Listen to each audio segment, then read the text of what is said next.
Accounting हमें सिर्फ numbers ही नहीं बल्कि जिम्मेदारी भी सिखाता है।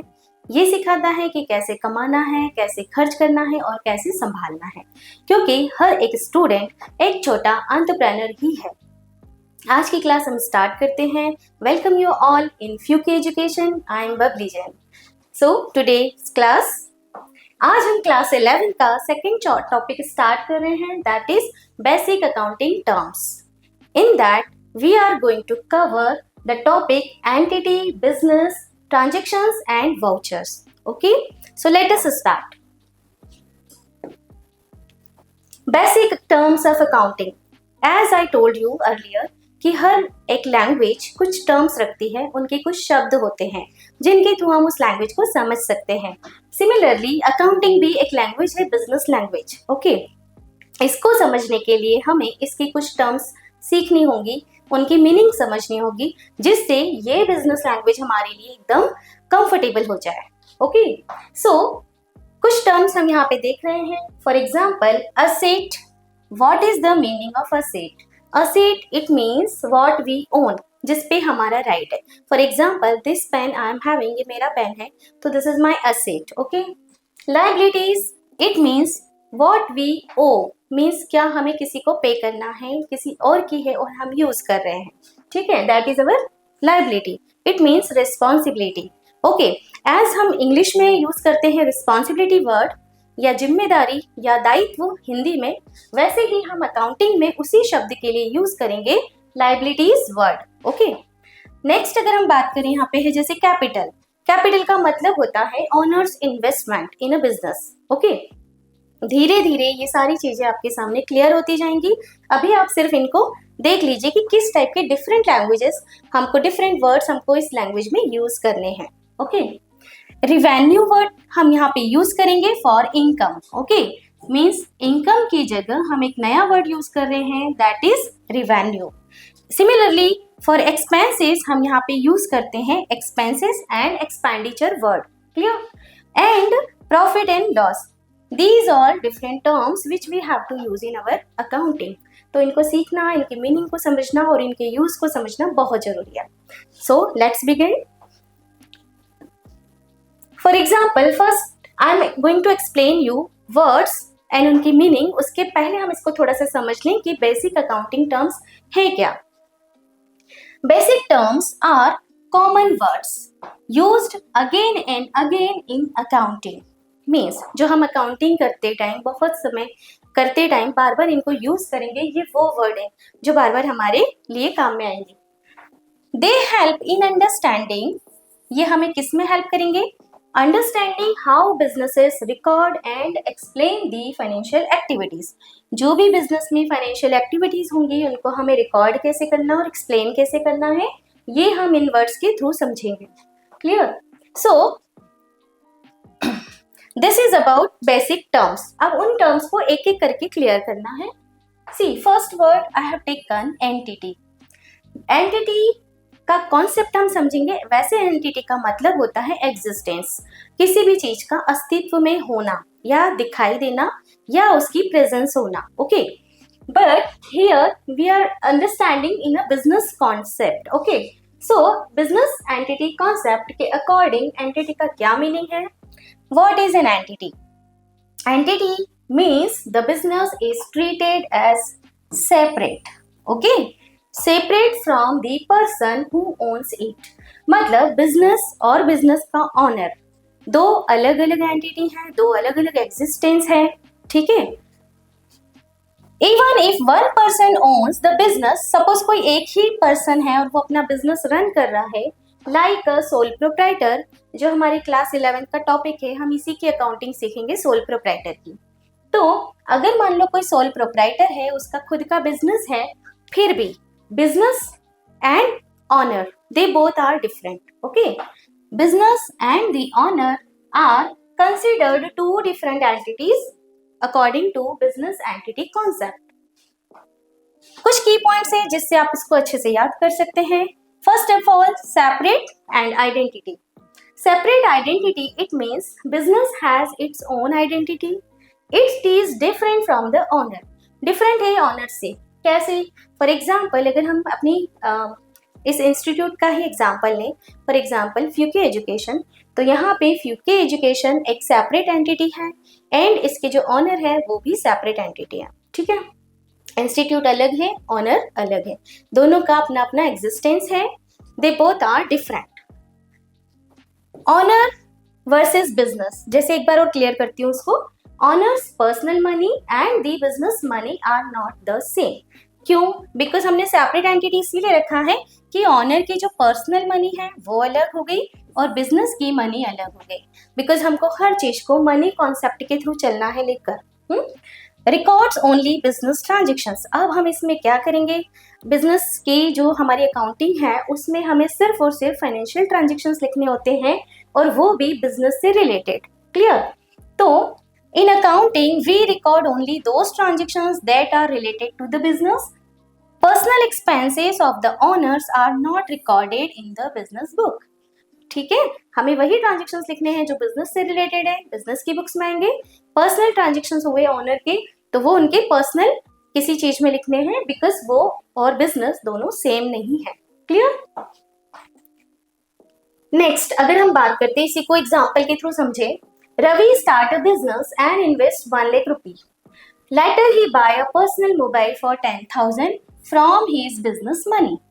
So according to the entity concept, 1 lakh will be recorded as capital because ये क्या है, money invested by Ravi in business. तो ये तो business से related transaction हो गया, so it will recorded in the accounting. But 10,000 spent on the mobile will be shown as drawing. Why? Because ये जो है उसने अपने पर्सनल यूज के लिए परचेज किया है, money taken out by honour for personal use, और पर्सनल यूज उसका जो भी है वो हम बिजनेस से रिलेटेड नहीं मानेंगे उसको, it is not a business expenses. Clear? So ये हो गया entity concept, business different and owner different. Clear? They both are separate identity.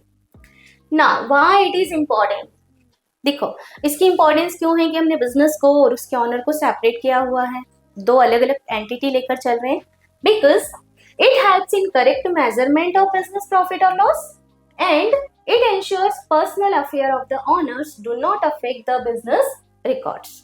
मतलब एक तो हमें करेक्ट प्रॉफिट एंड लॉस पता चल जाए बिजनेस का, जिसमें कोई भी पर्सनल चीजें नहीं ऐड होगी, साथ ही हमें ऑनर के पर्सनल अफेक्शन, पर्सनल जो उनके अफेक्ट थे वो भी हमारे बिजनेस को अफेक्ट नहीं करेंगे। Clear? It provides clarity and it is important for legal and tax purpose. ये एक तरीके हमें क्लैरिटी दे रहा है कि कौन से ट्रांजेक्शंस बिजनेस से रिलेटेड हैं, कौन से पर्सनल थे, ठीक है। साथ ही हमें ये भी बताता है कि लीगल वे से भी अगर हम देखें तो ये एकदम बहुत ही क्लियर हो गया है, यहाँ पे पर्सनल ट्रांजेक्शंस बिजनेस के ट्रांजेक्शन को अफेक्ट नहीं कर रहे हैं। साथ ही टैक्स पर्पसेस के लिए भी जरूरी है कि दोनों को अलग अलग एंटिटी माना जाए। राइट?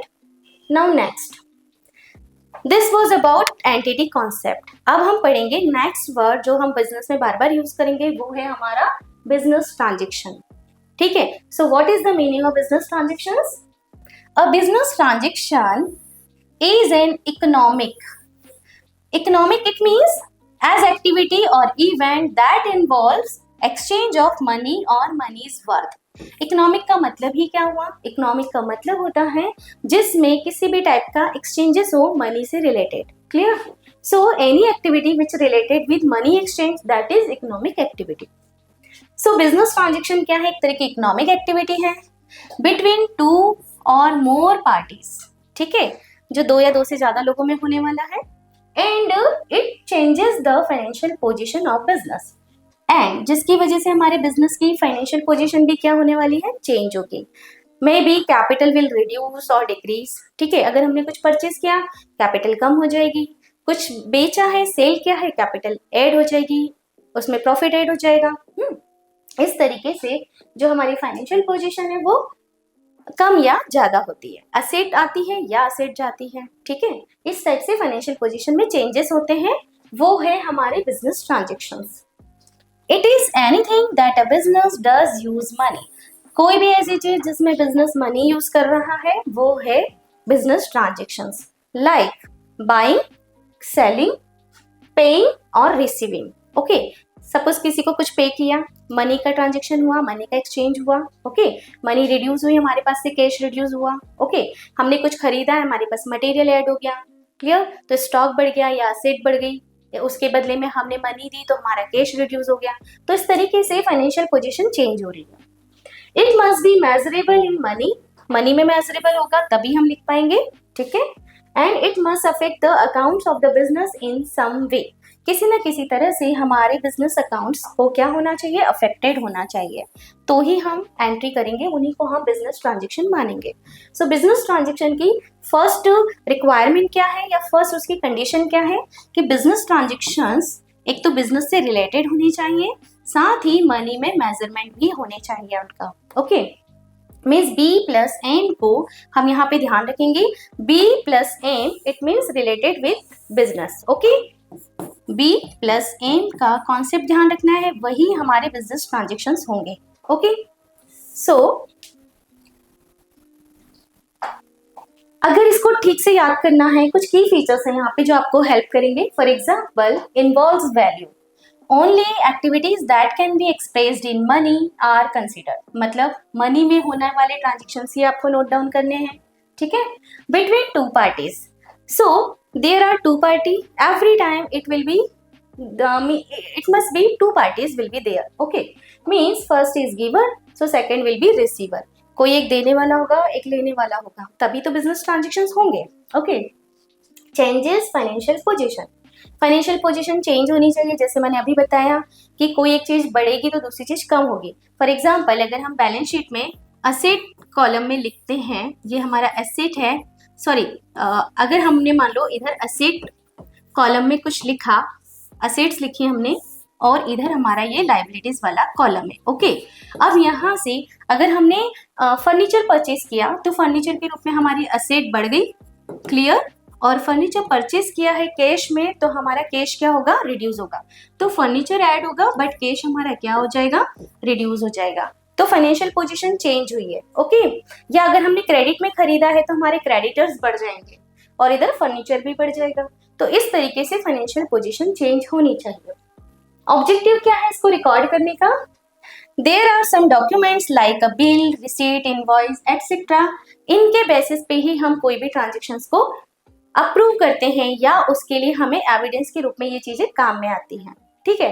तो कोई भी बिजनेस ट्रांजेक्शन होगा उसके लिए हमारे पास बिल होना चाहिए, रिसीट होनी चाहिए या किसी टाइप का इनवॉइस होना चाहिए, ठीक है, तभी वो ट्रांजेक्शन्स हम अपनी अकाउंटिंग में लिखेंगे। नेक्स्ट, ट्रांजेक्शन्स किस टाइप के हो सकते हैं, so there are 2-3 types of transactions, means first we can say cash transaction, okay. Transactions कैसा हो सकता है, in that money exchange immediately, okay, मतलब हम मनी का इमीडिएट कोई ट्रांसफर कर रहे हैं तो then it is cash transaction. For example, buying goods for 10,000 and paying cash immediately, okay, हमने क्या किया, जैसे ही कोई गुड्स खरीदा उसका कैश पेमेंट कर दिया तुरंत, तो that is our cash transaction. Now credit transactions, it means money is exchange later, हमने कोई सामान तो परचेज कर लिया बट अभी हमने उसका कैश पेमेंट नहीं किया, हम लेटर ऑन उसका पेमेंट करने वाले हैं, so this type of transaction known as credit transactions. देखो, every business is having 2 type of transactions, किसी भी बिजनेस में आप सीधे सीधे कैश में ट्रांजेक्शन नहीं कर सकते हो, आपको कुछ ना कुछ क्रेडिट ट्रांजेक्शंस करने ही पड़ते हैं, ओके। तो कैश ट्रांजेक्शन में कैश में पेमेंट हो रहा है एंड क्रेडिट ट्रांजेक्शंस में हम बाद में पेमेंट करेंगे, अभी हमने गुड्स खरीदा है सब, ठीक। For example, selling goods worth ₹5,000 to a customer who will pay after a week, हो सकता है हमने किसी को क्रेडिट में सेल किया, क्रेडिट में सेल किया है और वो हमको 1 वीक के बाद उसका पेमेंट करने वाला है, so this transaction is known as credit transaction.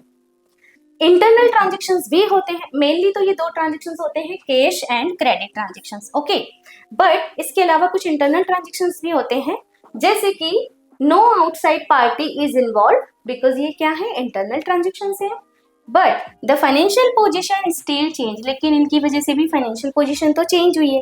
अब फाइनेंशियल पोजीशन चेंज होने का मतलब ये है कि वो बिजनेस ट्रांजेक्शन है, ठीक है। एग्जाम्पल है डेप्रिसिएशन चार्ज ऑन मशीनरी, मतलब मशीनरी पे हमने डेप्रिसिएशन लगाया, क्या हुआ, मशीनरी की वैल्यू कम हुई है, ठीक है, असेट की वैल्यू कम हुई, इसीलिए इसको क्या बोलेंगे हम, फाइनेंशियल पोजीशन तो चेंज हुई है, तो इस वजह से ये ट्रांजेक्शन है, बिजनेस ट्रांजेक्शन है, बट ये इंटरनली ट्रांजेक्शन है बिकॉज इसमें किसी अदर पार्टी को या आउटसाइडर को हमें कुछ भी पे नहीं करना पड़ रहा, ठीक है। So this is known as internal transaction.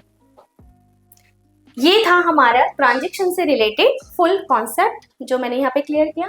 अभी एक बार इसको ठीक से फिर से देख लेते हैं। Transactions for example bought goods for 10,000 in cash, तो ये कौन सा ट्रांजेक्शन है, it is cash transactions. Why it is cash transaction, because cash goes out, cash गया है बाहर और उसके बदले में क्या आया, स्टॉक आया है, ठीक है। बिजनेस की फाइनेंशियल पोजीशन चेंज हुई, हमारा कैश रिड्यूस हुआ बट स्टॉक हमारा बढ़ गया।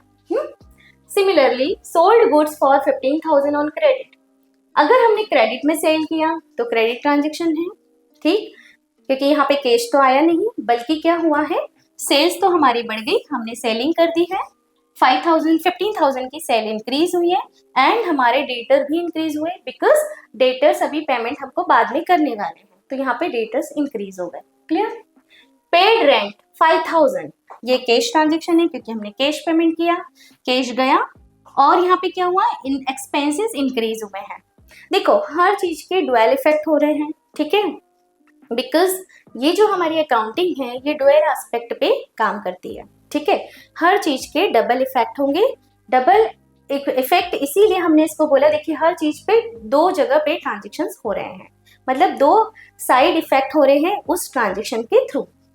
जैसे कि बात करें ऑनर इन्वेस्ट 1 लाख रुपीज, अब ऑनर ने कैपिटल का इन्वेस्टमेंट किया है बिजनेस में, तो क्या हुआ, कैपिटल आई, ठीक है, और कैश के रूप में आई, तो कैश भी बढ़ा और कैपिटल भी बढ़ गई क्योंकि ऑनर के पास बिजनेस में एक तरह की कैपिटल आई है जिसको हम बोलेंगे लाइबिलिटीज, तो ये हम लिखते हैं लाइबिलिटीज वाले कॉलम में और कैश को हम लिखते हैं असेट में, तो दोनों ही चीजें हमारी इंक्रीज हुई है, असेट भी बढ़ गई और साथ में लाइबिलिटीज, बिकॉज बिजनेस क्या करेगा, इसी को वापस रिटर्न भी करेगा, ये बिजनेस की लाइबिलिटी है कि वो ये कैपिटल ऑनर को रिटर्न करे, ठीक है, क्योंकि हमने अभी पढ़ा था फर्स्ट जो हमने टर्म पढ़ा था एंटिटी, उसमें हमने देखा था कि business and business owner they both are separate, clear. तो उसी कॉन्सेप्ट के थ्रू ये एक तरह से लाइबिलिटी बनती है बिजनेस के लिए, ओके। ये कौन सा ट्रांजेक्शन हो गया, ये हो गया हमारा कैपिटल ट्रांजेक्शन, बिकॉज ये इंटरनल ट्रांजेक्शन है, तो इसमें कैश और क्रेडिट को छोड़कर हमने क्या लिखा, capital transaction. I hope it is clear ना। सो अब बिजनेस ट्रांजेक्शन से रिलेटेड एक चीज और देखने की क्या क्या चीजें आती है वो तो हमने समझ लिया, अब इसमें क्या नहीं आता है। So wishing happy birthday to an employee, clear, अगर हमने अपने किसी एम्प्लॉय को हैप्पी बर्थडे विश किया है तो वहां पे हमारा मनी का कोई एक्सचेंजेस नहीं हो रहा है, वो पर्सन बिजनेस से रिलेटेड, बस उसमें मनी का एक्सचेंज नहीं हो रहा है, इसलिए हम इसको लिखेंगे कि it is not business transaction, okay. Discussing a future order, मान लो हमने फ्यूचर में कोई ऑर्डर देना है किसी पार्टी को और हमने उससे वो डिस्कस किया है, तो ये भी बिजनेस से रिलेटेड बट मनी का एक्सचेंज हुआ ही नहीं, इसलिए इसको अभी हम बिजनेस ट्रांजेक्शन नहीं मानेंगे। अपॉइंटिंग अ मैनेजर, मान लो हमने किसी मैनेजर को अपॉइंट किया अपने बिजनेस में, तो अभी उसको अपॉइंटमेंट सिर्फ दिया गया है, सैलरी का पेमेंट नहीं हुआ, किसी भी टाइप की कुछ भी मनी एक्सचेंज इधर भी नहीं हुई है, तो यहाँ पे इसको भी हम बिजनेस ट्रांजेक्शन अभी कंसिडर नहीं करेंगे, okay. How it is recorded in accounting, अब ये जो बिजनेस ट्रांजेक्शन है इनको लिखना कैसे होता है, तो एज आई टोल्ड यू कि डबल एंट्री सिस्टम को फॉलो करते हैं, इसलिए हर ट्रांजेक्शन को दो जगह लिखना होता है। It is first recorded in journal, और सबसे पहले तो इनको लिखना होता है हमें अपनी फर्स्ट बुक में, first book is known as journal, तो जर्नल में लिखते हैं सबसे पहले एंड उसके बाद उसको लेजर अकाउंटिंग में उसकी पोस्टिंग की जाती है, ठीक है, ये तो हम नेक्स्ट चैप्टर में सीखे जाएंगे। So this is about business transaction. Business transactions is anything a business does that involves giving or receiving money. ठीक है, वो ट्रांजेक्शन जिसमें किसी भी टाइप का मनी का एक्सचेंज हो, या तो हम दें या हम लें। And something valuable, valuable it means उसकी वैल्यू होनी चाहिए, मनी मेजरमेंट में उसको हम वैल्यू कर सकते हैं। If you can write it down in rupees and it affects the business money और goods, it is a business transaction. This is the complete definition of business transaction. Okay, I hope it is clear to you. Next हमारी जो term है ये भी बहुत important terms हैं। जैसे अभी हमने पढ़ा कि बिजनेस ट्रांजेक्शन्स हमको रिकॉर्ड करने होते हैं। ओके, तो उन बिजनेस ट्रांजेक्शन्स को रिकॉर्ड करने के लिए हमें कुछ ना कुछ एविडेंस चाहिए होते हैं। उन एविडेंस को ही हम बोलते हैं वाउचर। ओके, बिजनेस लैंग्वेज में उन एविडेंस को, उन बिल को, रिसिप्ट को हम क्या बोलते हैं? यहाँ पे वाउचर बोलते हैं। क्लियर? चलो और अच्छे से समझते हैं इसको। अ वाउचर इज अ डॉक्यूमेंट। ये क्या है? एक तरह के रिटन डॉक्यूमेंट होते हैं और रिकॉर्ड होते हैं that serves as proof of a business transaction। ये बिजनेस ट्रांजेक्शन्स के लिए प्रूफ के लिए काम करते हैं, प्रूफ की तरह हमारे पास होते हैं। It contains detail about a financial transaction, जिसमें किसी भी फाइनेंशियल ट्रांजेक्शन की एक कंप्लीट डिटेल लिखी होती है। सेलर कौन है, बायर कौन है, कितने की, किस डेट पे क्या ट्रांजेक्शन हुआ है, वो सब कुछ इसमें मेंशन होता है। सच एज पेमेंट्स, रिसिप्ट, भाई पेमेंट किया है या रिसिप्ट हो रहा है। ओके, और परचेज किया है या सेल किया है। And it is used to verify, authorize and record those transactions in the accounting system। और ये हेल्प करते हैं हमें किसी भी ट्रांजेक्शन को रिकॉर्ड करने में। ठीक है, in simple words a voucher is like a receipt और bill that shows proof of a transactions. ठीक है, अगर हम शॉर्ट में बोलें तो ये क्या है? एक तरीके रिसीट और बिल है जो हमें बिजनेस ट्रांजेक्शन्स की पूरी डिटेल देते हैं, एविडेंस के रूप में काम आते हैं। It's a way to keep track of how money is being spent or received। ये एक तरीका हमको ट्रैक करने के लिए हेल्प करते हैं कि भाई बिजनेस ट्रांजेक्शन्स में कितनी मनी का एक्सचेंज हुआ है, क्या खरीदा है, किससे खरीदा है, किस डेट को खरीदा है और किस क्वांटिटी में लिया है। ठीक है, vouchers help business makes sure all their financial transactions are correct. ये हमें ये देखने में हेल्प करता है कि भाई हमने जो भी चीजें लिखी हैं वो करेक्ट है या नहीं, प्रॉपरली रिकॉर्डेड है या नहीं, एंड ऑथराइज्ड है या नहीं। बिकॉज इसमें सेलर की साइन होती है या परचेसर की भी साइन, मतलब एक तरीका पूरा सील, साइन एंड अथॉरिटी के साथ में रहता है वो, तो कंप्लीट रिकॉर्ड होता है। Okay, so this is about voucher. We can say कि व्हाई वाउचर आर इंपॉर्टेंट। ये क्यों इंपॉर्टेंट है? देखो, वाउचर्स एक्ट एज एविडेंस। ये एक तरह के एविडेंस के रूप में काम करते हैं। एविडेंस ऑफ ट्रांजेक्शन्स, भाई ट्रांजेक्शन्स हुआ है या नहीं उसके एविडेंस, प्रूफ के लिए काम करते हैं। Ensuring that every financial entry is the accounting record is backed by proof. और ये एंश्योर करते हैं कि जो भी हमने एंट्री लिखी है वो सभी हमने प्रूफ के बेसिस पे ही लिखी हैं। ठीक है, they help ensure that moneys flow in and out of the business is a controlled and organised manner. ठीक है, मनी का इनफ्लो एंड आउटफ्लो जो हो रहा है वो एक तरह से पूरा ऑर्गेनाइज्ड मैनर में हो रहा है, सिस्टमैटिकली रिकॉर्ड है उसके हमारे पास, उसका एक कंट्रोल्ड मतलब कंट्रोल्ड वे में हो रहा है। हम तरीके से कर रहे हैं, हर चीज को लिखते जा रहे हैं, क्वांटिटी मेजर कर रहे हैं, क्वांटिटी को लिख रहे हैं, अमाउंट कितना है वो लिखा जा रहा है, किसको सेल किया, किससे परचेज किया, सब कुछ लिखा हुआ है। They serves as internal checks to prevent error और फ्रॉड। देखो, ये एक तरह से इंटरनल चेक में भी हेल्प करेगा हमें। क्यों? क्योंकि इंटरनल चेकिंग के टाइम हम देख सकते हैं कि हमारा अकाउंटेंट कुछ भी फ्रॉड या एरर नहीं कर सके, क्योंकि उसके पास एविडेंस है, वो सही सही ही लिखेगा। Okay, verifying the transactions are valid before recording them in the books, क्योंकि हम पहले ही इंश्योर कर लेते हैं कि जो भी चीज हम लिख रहे हैं उसके लिए हमारे पास वैलिड प्रूफ है। Okay, so this is about voucher. अब वाउचर के टाइप्स।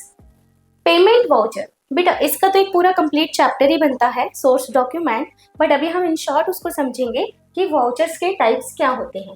तो पेमेंट वाउचर, जिसमें हम पेमेंट कर रहे हैं वो लिखेंगे। ठीक है, means a payment voucher is used when the business makes a payment to someone. मान लो हमने किसी को कुछ पेमेंट किया, तो हम कौन सा वाउचर देंगे? Payment voucher. ठीक है, इसके लिए क्यों दिया जाता है? For paying for goods, services और सैलरीज। ठीक है, अब मान लो कि किसी एम्प्लॉय को हमने सैलरी पे की है, तो सैलरी पे करने के टाइम हम एक पेमेंट वाउचर बनाएंगे जिसमें मेंशन होगा उसका नाम, उसकी सैलरी अमाउंट। ठीक है, it is a record of the payment transaction and provides proof that money has been paid out. Clear? Example है, when a supplier is paid for goods supplied to the business, you create a payment voucher to record that payment. मान लो किसी supplier ने आपको कुछ goods sale किया है और आपने उसको पेमेंट किया, तो आप क्या करोगे? आपके पास एविडेंस होना चाहिए कि आपने उसको पेमेंट कर दिया, उसके लिए आप एक पेमेंट वाउचर रिलीज करोगे। ठीक है, जिसमें आप सारी चीजें, सारी डिटेल मेंशन कर दोगे और वो वाउचर उसके पास चला जाएगा और आपके पास भी उसका एक डुप्लीकेट कॉपी रहेगी। क्लियर? सो फीचर्स क्या है इसके? कंटेन डिटेल्स ऑफ पे। देखो मैंने अभी बताया कि आपको क्या लिखना है इसके अंदर। आपको लिखना है पे कौन है ना, एंड अमाउंट लिखना रहेगा, डेट ऑफ पेमेंट लिखनी रहेगी, एंड द रीजन। रीजन मतलब क्यों पेमेंट कर रहे हो आप, आपने क्या गुड्स परचेज किया है, ठीक है, वो सब लिखना रहेगा। A payment voucher is generally signed by the person authorizing the payment। और ये मैंने जैसे भी बताया था कि साइंड होता है, तो किसके थ्रू साइंड होगा? उस पर्सन के थ्रू जो ऑथोराइज्ड पेमेंट कर, मतलब जो पेमेंट कर रहा है उस ऑथोराइज्ड पर्सन के थ्रू ये साइंड होता है। क्लियर? अब नेक्स्ट अगर हम बात करें पेमेंट वाउचर, तो उसके अपोजिट हो गया रिसीट वाउचर। रिसीट वाउचर का मतलब होता है it is used when the business receives money, जब बिजनेस को मनी रिसीव होती है, ठीक है। सो अगर हम बात करें कि it is a record of money that has come into the business, जो भी मनी बिजनेस में आई उसके बदले में हमें मिलता है receipt voucher. Like when customers पे फॉर प्रोडक्ट और सर्विसेज, मान लो किसी कस्टमर ने किसी सर्विस का या किसी गुड्स को परचेज करने का पेमेंट किया, तो हम उसको क्या देंगे? हमने रिसीव किया है वो अमाउंट, उसने पे किया, हमने रिसीव किया, तो बदले में हम उसको रिसीट वाउचर देंगे, जिसके थ्रू उसके पास भी एविडेंस है कि हमने उसको पेमेंट उसने रिसीव किया है, मतलब हमने रिसीव किया और हमने उसको पेमेंट का वाउचर दे दिया, रिसीट का वाउचर दे दिया। Example, when a customer buys a product, किसी कस्टमर ने प्रोडक्ट बाय किया, एंड मेक अ पेमेंट, उसने पेमेंट किया, you issue a receipt voucher as proof of the receipt. आप क्या करोगे? आप एक रिसीट वाउचर उसको इश्यू करोगे ये बताने के लिए कि भाई हमने रिसीव कर लिया अमाउंट। ओके। इंक्लूड्स डिटेल, इसमें क्या रहेगा? Includes detail about the pair, pair की डिटेल, ठीक है, and amount received and payment method, payment की मेथड भी रहेगी कि भाई कैश पेमेंट किया है या क्रेडिट पेमेंट किया है, ऑनलाइन किया है या ऑफलाइन किया है, and the reason for the receipt, और क्यों आपको रिसीट मिली, वो क्यों पेमेंट मिला, क्या खरीदा था उसने, वो सारी चीजें इसमें मेंशन हो जाएंगी। Receipt voucher is generally signed by the person receiving the money, और ये कौन साइन करेगा? ये वो पर्सन साइन करता है जिसको मनी रिसीव होती है।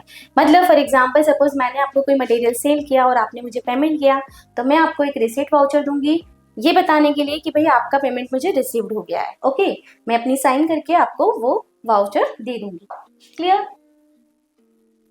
सो next we have purchase voucher. Purchase voucher is used when the business buys goods or services on credit। देखो अभी हम जो वाउचर्स की बात कर रहे थे, receipt voucher and payment voucher, वो कैश ट्रांजेक्शन के लिए था, ठीक है। अगर हम मान लो कोई ट्रांजेक्शन क्रेडिट में करते हैं, सपोज हमने कुछ चीज कुछ गुड्स वगैरह हमने क्रेडिट में सेल किया या परचेज किया, उसके लिए हम परचेज और सेल वाउचर्स देते हैं।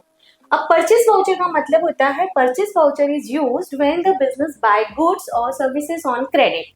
इट इज वेरी इंपॉर्टेंट कि अगर सपोज क्रेडिट वर्ड है तभी आपको ध्यान रखना है कि परचेस वाउचर दिया जाएगा, ठीक है। यहाँ पे हम किसी भी टाइप का कैश पेमेंट कर ही नहीं रहे हैं अभी तुरंत। It acts as proof that goods have been purchase but payment has been deferred, ठीक है। गुड्स तो परचेस हुआ है लेकिन पेमेंट अभी नहीं हुआ। Okay, purchase of goods done but payment not done. So when your business buys raw material from a supplier and agrees to pay later. अब इसका एग्जाम्पल है कि आपने कुछ भी रॉ मटेरियल किसी सप्लायर से परचेज किया और आपने तुरंत उसको कैश पेमेंट नहीं किया, but you will pay later on, तो ये वाला ट्रांजेक्शन आपका कहलाएगा क्रेडिट परचेज, और इसके लिए आप जो इशू करोगे वो होगा आपका परचेज वाउचर, ठीक है। इसके फीचर्स क्या होंगे? इसमें सप्लायर की डिटेल होगी, आइटम क्या परचेज किया उसकी detail, cost and the credit terms. Credit terms मतलब आप कब पेमेंट करने वाले हो, किस मोड में पेमेंट करोगे, वो सारी चीजें इसमें लिखनी है, ठीक है। ये एक तरीके क्या है, लायबिलिटी शो करता है। Okay, Y liabilities? बिकॉज अभी हमने कैश में पेमेंट किया ही नहीं है, हमें करना है, तो it is our liability. Clear? Next, sale voucher. Sales voucher भी सेम ही होता है ना, सिमिलरली होता है परचेस वाउचर के through. A sales voucher is used when your business sell goods और प्रोवाइड सर्विसेज ऑन क्रेडिट, ठीक है। कस्टमर को अगर हम क्रेडिट में कोई प्रोवाइड कर रहे हैं ऐसी सर्विसेज और गुड्स, तो यहाँ पे हम एक सेल्स वाउचर देंगे। सेल्स वाउचर भी होता है अगर हमने कोई चीज सेल की हो क्रेडिट में, तो ठीक है। एग्जाम्पल है, if you sell furniture to a customer on credit, you create a sale voucher to record the sale. आपको ये तो बताना है कि सेल हुई है, कैश पेमेंट नहीं मिला बट सेल तो हुई है, तो सेल को रिकॉर्ड करने के लिए आपने एक सेल्स वाउचर बनाया जिसमें आपने लिख दिया कि क्रेडिट में हमने सेल किया है, ठीक है, और उसका पेमेंट हमको फ्यूचर में मिलने वाला है। तो इसमें डिटेल्स क्या रहेंगी? कस्टमर की डिटेल, आइटम सोल्ड की detail and the amount owed, ठीक है, कितना अमाउंट लेना बाकी है वो लिखोगे आप, and terms of sale, terms भी लिखनी है सेल की। फॉर एग्जाम्पल पेमेंट कब मिलेगा, है ना, ड्यू डेट्स क्या रहेंगी, पेमेंट किस मोड में मिलने वाला है, वो सारी चीजें इसमें लिखनी है। This is about sales voucher. तो अभी हमने इसमें क्या देखा? Types of voucher. फर्स्ट तो हमने मीनिंग समझी थी वाउचर की। वाउचर मीन्स बिल और रिसीट, ओके। एंड इसके टाइप्स देखे थे, payment voucher, paying a supplier, जो एक सप्लायर को पे किया जाएगा, records as a payment made by the business, इसमें हम ये रिकॉर्ड करेंगे कि पेमेंट हो गया है, और ये क्या करेगा, देखो जब हमने पेमेंट किया किसी को तो ये हमारे कैश को रिड्यूस करेगा या बैंक बैलेंस को रिड्यूस करेगा। अब हम कैश में पेमेंट करेंगे तो या तो कैश देंगे या हम बैंक से कोई चेक इशू करेंगे, तो इन्हीं दोनों कंडीशंस में क्या होगा, कैश या बैंक में से कुछ भी रिड्यूस होगा। नेक्स्ट बात करें रिसीट वाउचर की। Receipt voucher just payment voucher का अपोजिट होता है। ये रिसीविंग पेमेंट है फ्रॉम अ कस्टमर, ठीक है, and it records as a receipt of money from by the business. ये मनी रिसिप्ट के बारे में बताएगा और ये क्या करेगा, हमारे कैश को इंक्रीज करेगा या बैंक बैलेंस को इंक्रीज करेगा, ओके। नेक्स्ट बात करें परचेस वाउचर की। परचेस वाउचर कब, जब हम कैश में पेमेंट नहीं कर रहे हैं बल्कि क्रेडिट में करेंगे, है ना। बाइंग गुड्स ऑन क्रेडिट, ये प्रूफ है परचेस का कि परचेस हुआ है but on credit. And it records account payable, मतलब ये लाइबिलिटीज में जाएगा, लिखेंगे इसको कहाँ, लाइबिलिटी में, ओके, बिकॉज अभी पेमेंट किया नहीं, करना बाकी है। सेल्स वाउचर मतलब सेलिंग गुड्स ऑन क्रेडिट, और इसको हमें कहाँ लिखना होता है, एक तरह से ये सेल है, सेल को इंक्रीज किया हमने यहाँ पे, तो इसको हम लिखेंगे असेट में, क्लियर, बिकॉज हमको लेना बाकी है तो हमारी असेट हुई। इस टाइप से ये टाइप्स ऑफ वाउचर कंप्लीट हुआ। यहां तक हमने अपना कंप्लीट किया है। एक बार इसको फिर से क्लियर करते हैं एग्जाम्पल के थ्रू। सपोज अगर हम बात करें कि कोई एक छोटा सा बिजनेस हम रन कर रहे हैं, फॉर एग्जाम्पल एक स्मॉल बुक स्टोर है हमारा बिजनेस, है ना। सो अ कस्टमर बाइज 5 बुक्स, किसी कस्टमर ने 5 बुक्स खरीदी हमसे ₹1000 की। You create a sale voucher with the customer's detail, the book sold and the total amount of 1000 rupees, ठीक है। आप क्या करोगे, 5 बुक्स आपने 1000 में सेल की हैं, तो आप एक सेल वाउचर बनाओगे। सेल्स वाउचर में आप 1000 रुपीज अमाउंट में लिख दोगे और उस बुक की डिटेल्स, कौन कौन सी बुक आपने सेल की है वो सब आप इसमें लिख दोगे, ठीक है। लेटर यू पे द सप्लायर, अगर मान लो बाद में आप सप्लायर को पे करते हो, ठीक है, 5000 rupees for books you purchase, जो बुक आपने खरीदी उसके लिए अगर आपने किसी सप्लायर को 5000 रुपीज बाद में पे करना है, तब आप क्या करोगे, you create a payment voucher to record the 5000 rupees payment. आपने जैसे ही उसको पेमेंट किया आप एक पेमेंट वाउचर बनाओगे यहाँ पे, जैसे हमने यहाँ पे क्या बनाया, एक मतलब हमने यहाँ पे सेल्स वाउचर बनाया बिकॉज हमने क्रेडिट में सेल किया था, ठीक। वैसे ही अगर हमको किसी सप्लायर ने पेमेंट कर दिया तो हम एक पेमेंट वाउचर बनाएंगे जिसमें हम बताएंगे कि 5000 रुपीज का पेमेंट हमने किया है। नेक्स्ट अगर हम बताएं कि you also buy new books, अगर आपने किसी से नई बुक खरीदी on credit from a supplier, you create a purchase voucher that list the books and the amount owed but you haven't paid, ठीक है। साथ ही आपने अगर किसी और दूसरे सप्लायर से कोई बुक क्रेडिट में खरीदी है और आपने तुरंत पेमेंट नहीं किया, तो आपने खरीदने के लिए परचेस वाउचर बनाना पड़ेगा आपको, ठीक है। परचेस का मतलब होता है खरीदना, तो खरीदने के लिए आपने परचेस वाउचर बनाया, इसमें अमाउंट पे नहीं किया था इसलिए आप उसमें लिख दोगे कि किसको देना है और कितना देना है और कब पेमेंट होगा, ठीक है। ये सारी चीजें इसमें मेंशन रहेगी। इस टाइप से डिफरेंट डिफरेंट वाउचर्स हम बनाते हैं। तो वाउचर क्या है, voucher is like a proof of receipt for any financial transactions. If you make a payment you create a payment voucher. If you receive money, you create a receipt voucher. Vouchers helps you keep track of all the money coming in and out of your business. मतलब जितना भी आपका cash आ रहा है या जा रहा है, कैश का इनफ्लो एंड आउटफ्लो, जो भी है वो सारा इसके थ्रू आप रिकॉर्ड कर सकते हो। सो दिस इज अबाउट वाउचर्स। तो अगली बार जब तुम मैगी बना रहे हो या कैंटीन में पैसे गिन रहे हो, याद रखना तुम भी एक छोटे अकाउंटेंट हो। अकाउंटिंग हमारे रोजमर्रा की जिंदगी में काम आने वाले शब्द हैं और ये हमें एक तरह से रोजमर्रा की जिंदगी का आईना दिखाते हैं। अगर आपको ये वीडियो पसंद आया है तो हमारे चैनल को लाइक एंड सब्सक्राइब कीजिए, और अगर आप इन्हीं कॉन्सेप्ट को डिटेल में पढ़ना चाहते हैं तो फ्यूकी एजुकेशन ऐप को डाउनलोड कीजिए और जुड़िए हमारे साथ।